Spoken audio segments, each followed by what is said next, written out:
Hi, I'm Harut Markarian, and this is Mobility and Inclusion, the show where we share the powerful stories of people with disabilities and daring entrepreneurs making waves in our world. From technological innovations to best practices in business, we'll learn what it really means to live in an inclusive and universally designed environment.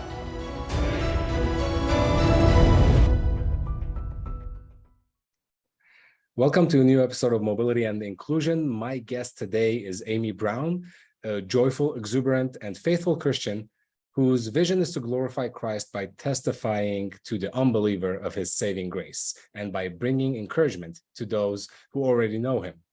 Amy, welcome to the show. Thank you for having me. Well, you are definitely bringing us grace by being here. I noticed Amy Brown and Amy Brooks. So which one is it? I am Amy Brown. So I just got married a year ago, September 4th. So Congratulations. Thank you. So we just celebrated our first anniversary. Awesome. The show is called Mobility and Inclusion. And when I found out about you, I'm like, she'd be a great guest on my podcast. So thank you for accepting to be here. And you in your when you sent me your bio, it was very short, but it hit all the right topics that I usually talk about, from the quality of your life and how you cope with a transition from one state to the other, right? And then what's your attitude and how does your personality shifts, and then the depth of your humor, right? So when that shift happens, how do you basically, what does your life look like moving forward? Right. And I'm excited to talk about all the stuff for you, but first let's hear from you who Amy Brown is.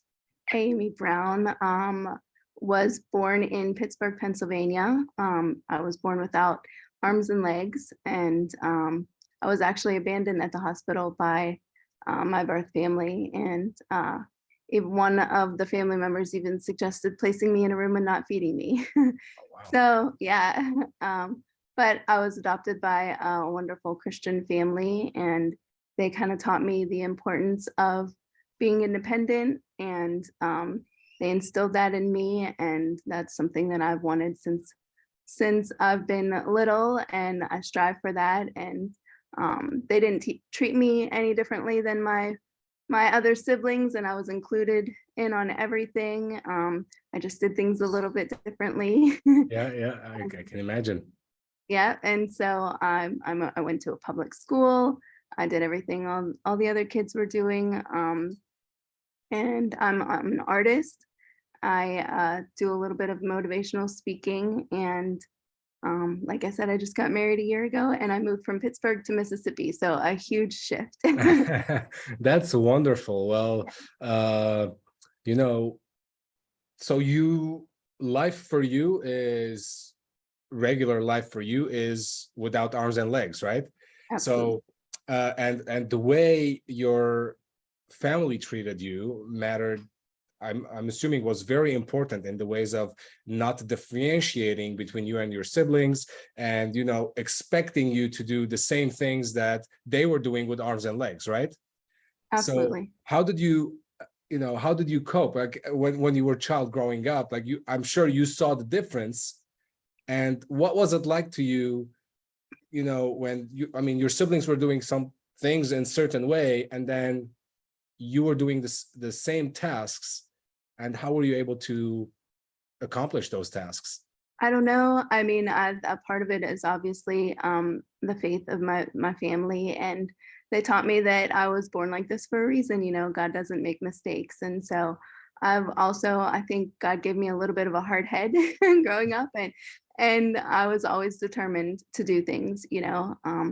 And I took challenges as more of an adventure. Mm-hmm.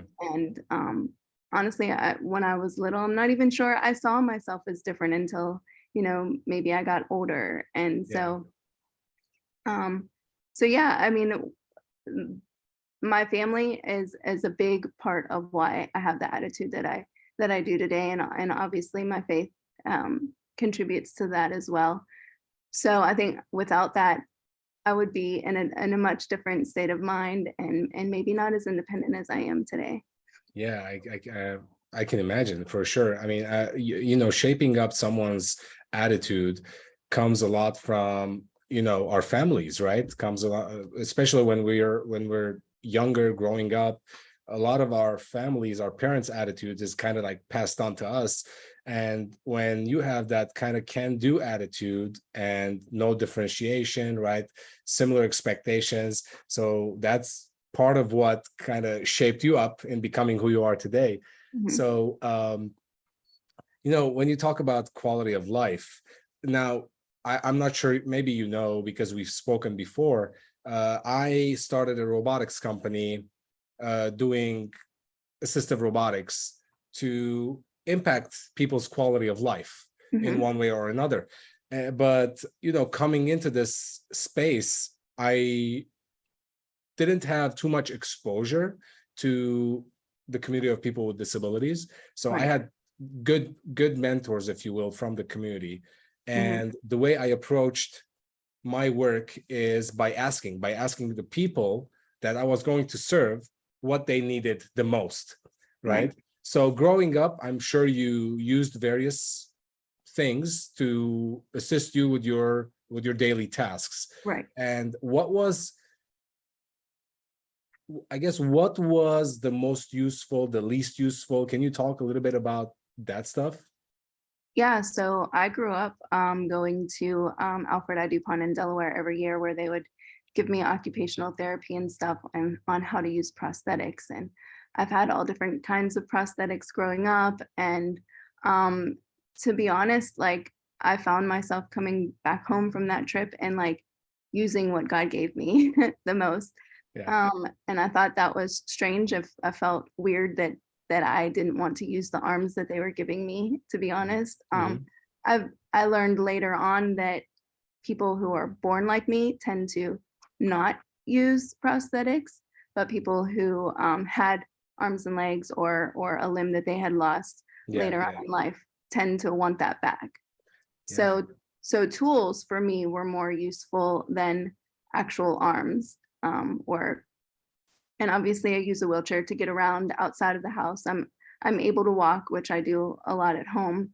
But tools, things that I would need to put in my mouth or things to reach things was always a big deal for me. If I had something within my reach, I was typically able to do the task that I was wanting to do. But if something is out of my reach, that's where the difficulty comes. So Yeah. tools that would help me to reach those things are a big deal for me. So that's really good perspective. I never thought about that. I never thought about it and from that angle, meaning people who were born without arms and legs tend to not want the prosthetics. But then Mhm. if you had an arm and or arms and legs and you lost, you know, either an arm or a leg Right, during your lifetime, you tend to mhm, want that kind of right, functionality back in your body, exactly, right? So exactly. that's very interesting. And you know, that's, and for me, what I'm, you know, I I started my company by asking people such as yourself, Mhm, hey, what do you want me to do? Like, because I'm really passionate about this. And I didn't want to approach it from the wrong angle. So that's why I let my target audience depict what my product should be that I go to market with. And mhm, when you said, you know, you use tools, I kind of like got happy a little bit because I'm doing tools for right, people for assistance, right? right, Nothing more, nothing less. So right, basically make makes things more accessible to you, more easier to accomplish and faster to accomplish probably, and mhm, potentially impact the quality of your life. right. Um, Now, when you said you were able to walk, how were you able to walk? Just I scoot on my bottom. I okay, really, got it. yeah, I Okay, waddle. okay, okay, Yeah, good. Because yeah, I wasn't sure if again, because you said you didn't want the arms or the legs, and then you were able to walk. So I wasn't sure how much of legs did you have? I I mean, really again, just have hips, okay, honestly, just cool. hips, and I just waddle on those. that was another thing and that I actually never tried prosthetic legs, Mhm. mainly because I don't have arms either. And if I were to fall, I would never be able to catch myself. Yeah, yeah, yeah. Um, Got it. and also because of how short my hips actually are, I would need to be in almost like a full body cast in order Yeah, to yeah, yeah. hold them on. Yeah, actually, I met another individual who I am not sure if she was born with half an arm. She has probably up until her elbow, I want to say. Mhm. But I'm not sure if she was born like that or she lost it in an accident. Right, And she was telling me the shorter your limbs are, the more difficult it is to fit you with a prosthetic. right. Yeah, so because but I know another individual who works at MIT, and he lost his both his legs during a climbing accident, I want to say. Okay. And now he's developing these prosthetics that are attached to your nervous system. So Hmm. basically your bionic foot, in his case feet, right, Hmm.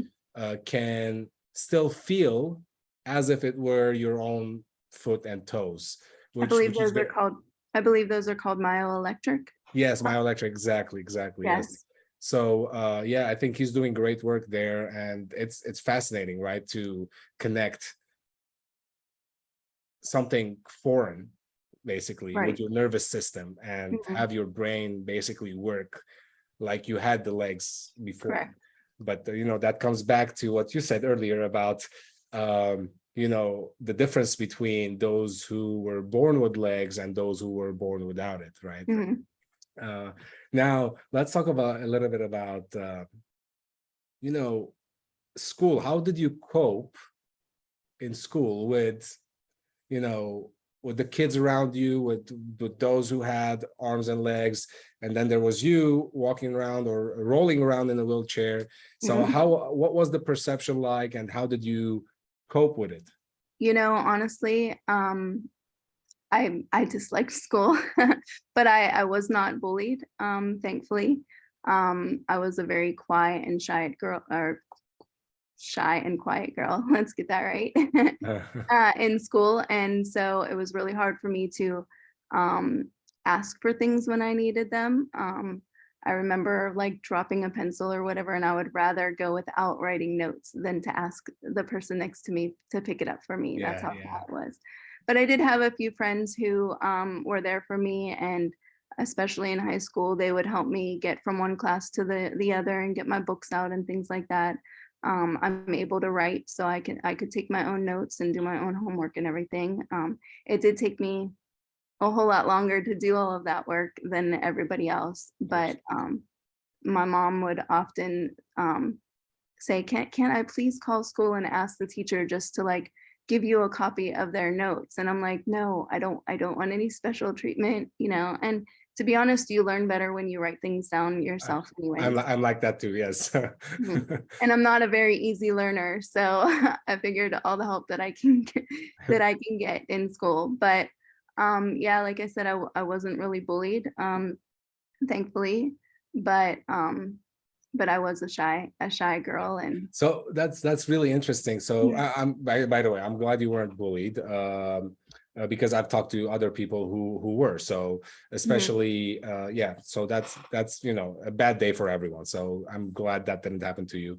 But you touched on a topic that I want to highlight, which was the independence, right? You didn't want other people to do things for you.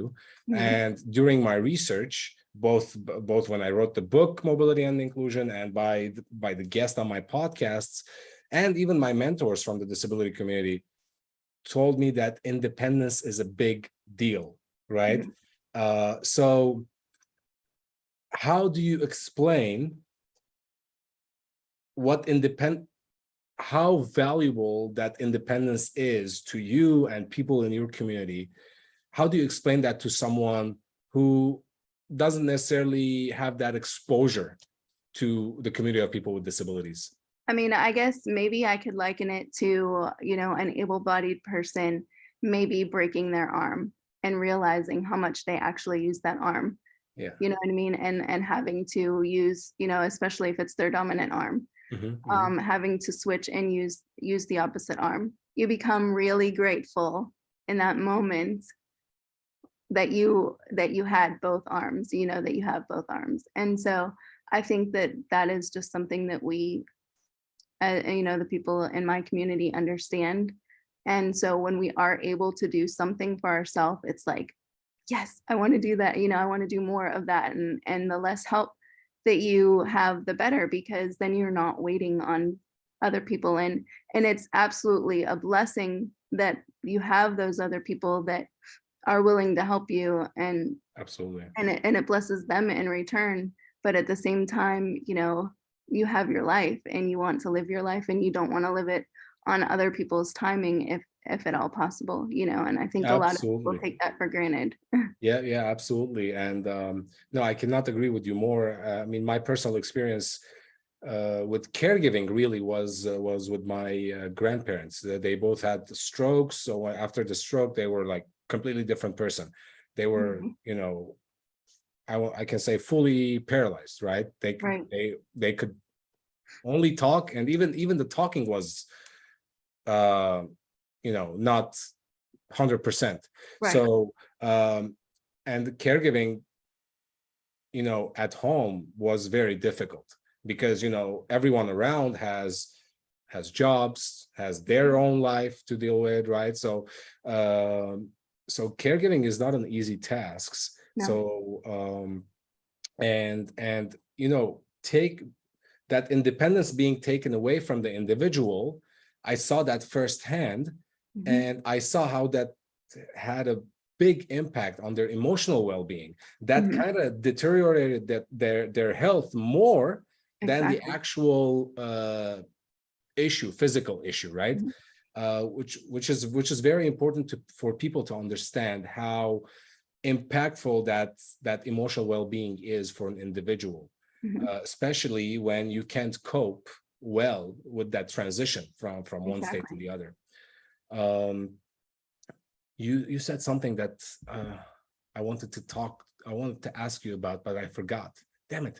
Uh, um, let's talk about you mentioned your attitude and personality, being the way you are.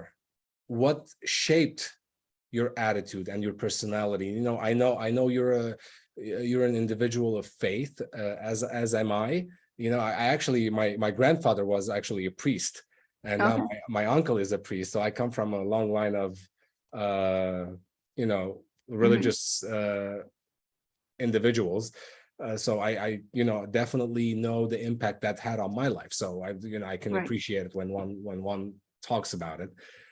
So, how was your attitude and personality shaped over I the feel years? like I feel like humor is important, because if you can laugh about something, if you're not laughing about it, you're crying about it. And like you just said, uh, you know, that deteriorates your health even more. Yep. And my family has an awesome sense of humor, and they didn't pull any punches with me, and it taught me to, make light of situations and make fun of myself, and make fun of them back, and all of that. And my husband is the same way with me. So, that makes things easier. I will say, in the beginning of our marriage, coming to an apartment where I had less independence than I did at home, where things were more modified for me, Yeah. that was a big transition for me, and it was hard for me in the beginning, and that was something that he tried to help me find again, was my humor, and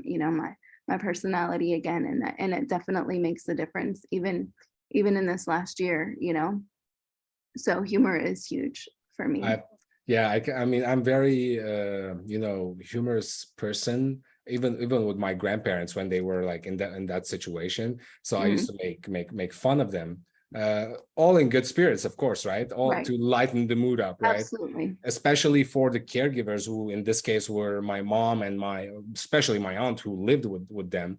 Mhm. So they're under that stress all the time, and it's Mhm. very damaging to their health as well. So every time I walked in there, I used to like crack up jokes and stuff like that, and it's like, Uh-huh. and I'll be like, hey grandma, if she's not taking good care of you, let me know, I'll replace her tomorrow. So Yeah. so My Uh, mom had a good one for me, like, if when I was young and I would, like, fall over and she would say, "Oh, Amy, did you trip over your big toe?" You know, like yeah, absolutely, absolutely. I mean, my jokes could be extreme at points, but I don't care. And even extreme jokes in these kind of situations are very mood lightening, right? So they lighten the mood in a way. For example, my aunt was took out my grandmother on her wheelchair to around the house, just walking and getting fresh air, and the wheelchair wheel got stuck, the caster wheels got stuck, Mhm, and my grandmother fell, right? mm, And so till today I make fun of that situation, because of course my aunt felt really bad, that right, in her on her watch she dropped a very fragile person, so she was right, feeling really bad. So every time I walk in there, I'll be like, did you drop her again, like, exactly. so it's like it's kind of on the like heavier side joke, but when there's that dense of a situation, or tense I should say, of situation, Mhm. it's always good to crack up jokes. Life is short and nobody is getting out alive, and so you may as well enjoy it, right? Exactly, absolutely, absolutely. Now you mentioned you're an artist, Mhm. so please talk about that. What do you do? Yeah, well, I've done a little bit of drawing growing up, but I don't do a whole lot of that anymore. But I actually, sew. I make purses. And I love to do that. And so I didn't know that was a skill that I had until about 4 years ago. But yeah, I have a machine that helps me to. It just has some pretty cool buttons that allow me to work it perfectly. And um, I don't even know how the purses thing developed. Actually, I do. I needed one myself because it's not really easy for me to find purses that I can use myself with the Mhm. correct length strap and stuff like that. And so I decided to make one for my cell phone, and it kind of just went from there and took off. And now I make them for other people, and have myself a little business. And so Nice. yeah. That's so cool. So what kind of so these purses are for everyone, I'm assuming, right? Yeah. Yeah, Anybody that wants one. yeah. Yep. And where can we find these state of the art creations of yours? Yeah, so I have some on my website, and it's amybrooks.org. That goes back to my maiden name, but amybrooks.org, and you can see I'm actually also an author of 2 autobiographies. You can find them there, and some of the past purses that I've done. You won't find any for sale right now, but that's mostly because I do commissions. So if you Mhm. want something specific, and you can reach out to me and tell me what you'd like, and I can make it to your specifications, which is, kind of my thing because I need mine to my specifications. So That's awesome. That's very cool. What about the paintings? Are there any of those on your website as I well? do have some of my old prints on there. You can find those on there as well. So That's um, awesome. That's awesome. And anything else we can do for you, like either us, me as an individual, or the people who are listening, how can they support you? What yeah. what can they do today to you know um, make your path easier? Yeah, well, my husband and I actually have a YouTube channel that you could go support if you'd like. We're trying to get it monetized to help us to buy a house. Nice. So yeah, on that YouTube channel, we kind of just share our story and things that we do together. And also I have a little series called How Does She Do It? And so if you'd like to see actually how I do specific things, especially around the house and the apartment, we do little clips about how I am able to do those things. That's so So cool. Did you mention the name of the I YouTube did channel? not. It's Okay. actually called Babs and Honeybee. Babs So, and Honeybee. Okay. yeah, my husband is Honeybee and I'm Babs. So, That's awesome. That's awesome. Cool. Thank you so much for your time, Amy. I thanks for had so having me. much fun. I hope you did too. Absolutely. Thank you for Um, having me. of course, and we'll talk more, and we have a lot of work to do, right? Yep. Good luck on your robotics. Thank you so much. Thank you. I'm All gonna pick your brain when the time comes, in right. terms Okay. of tasks Um, that because mine is a tool, like you said, right? It's not right. attached to anything or anyone. Right. So it's like a helper tool that potentially can make things easier to accomplish, right? Absolutely. So I'm looking forward to more interactions with you, and thank you so Awesome. much for I'm being ready with for us. it. Thanks All for right. having me. All right. Bye. Bye bye.